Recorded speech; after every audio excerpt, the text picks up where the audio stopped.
Welcome to the Hoyt Pro Shop. My name's Kevin Wilkey, and today I'm here to talk about how to choose the right stabilizer for your hunting bow. You may not know this, but a lot of the key technologies that are found on your hunting bows today can trace their roots right back to target archery. Way back in 1965, Earl Hoyt Jr. was issued the very first patent for a stabilizer used in target archery. The basic function of a stabilizer is to steady the bow while you're aiming at full draw. The same principle applies for someone that's walking a tightrope with a balancing pole. When setting up a hunting bow, the stabilizer of choice would really be contingent upon what type of hunting you'll be doing. For example, if you're hunting out of a tree stand and you have the plan of taking the quiver off of your bow and hanging it behind you while you hunt, you could probably set your bow up differently than someone that's hunting out west that would require their quiver to be mounted to the bow the whole time while they're hunting. If your plan is to shoot the bow without a quiver on it, your choices are going to be a lot simpler because the bow doesn't have a lot of extra weight on the side like the quiver full of arrows to weigh the bow to the one side. So you're not really trying to counterbalance anything. You're just looking for something that has the steadiest aim as well as has the most vibration reduction to make the bow a little bit quieter and smoother to shoot.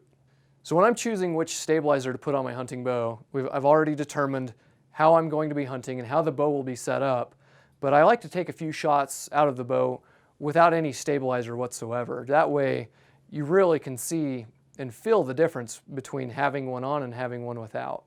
So once you've determined how you'll be hunting with your bow, whether it has a quiver on or quiver off, it's important that you go to your local Hoyt dealer and try a few stabilizers out. Experiment with different lengths, what a long one feels like versus short, or heavy versus really lightweight. You'll notice a difference when you're putting them on by how the bow feels after the shot as well as how steady it aims. So once you've taken a few shots out of your bow without a stabilizer to determine what it feels like without anything on it, you get to the fun part. You get to be able to try out all of the different stabilizers out there.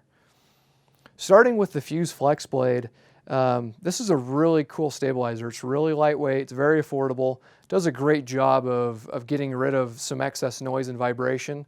However, you're very limited because it only comes in one size. Up next, we've got the Fuse Axioms. Really popular stabilizer, comes in 3 different sizes, and as you increase in size, they also increase in weight. Up next, we've got the Fuse Carbon Blades.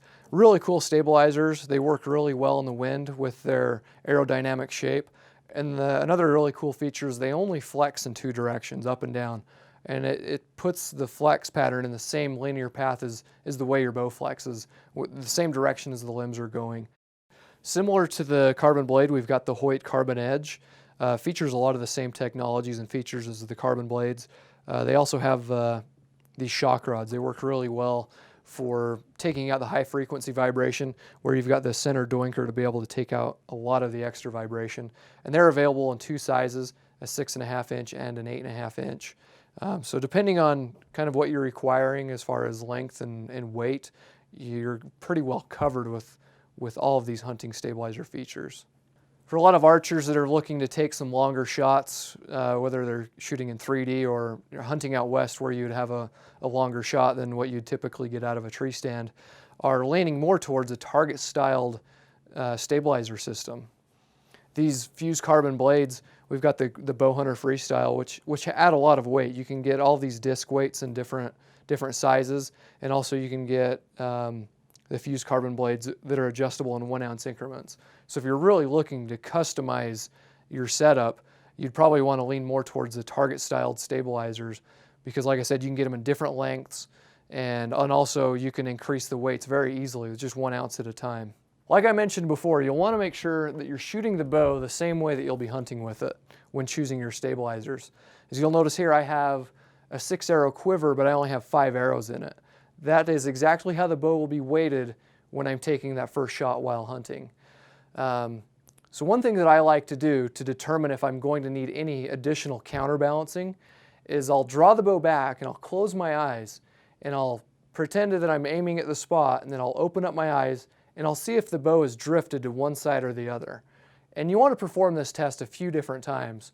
And if you finally come to the conclusion that the bow is consistently tipping to the one side, you'll know that you can add extra weight to the opposite side to balance things out.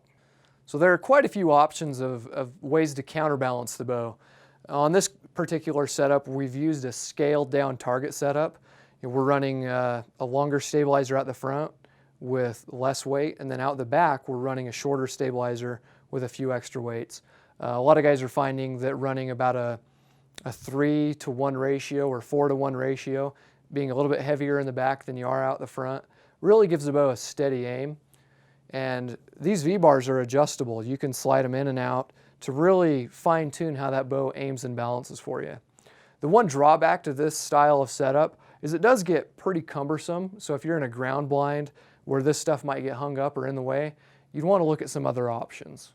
If you're looking for a lighter weight alternative, you can run just your normal hunting stabilizer in a shorter length. It's a little more compact to the bow, but coupled with a side blade adapter. These side blade adapters are a really sturdy way to connect the stabilizer to the bow, but they're fully adjustable.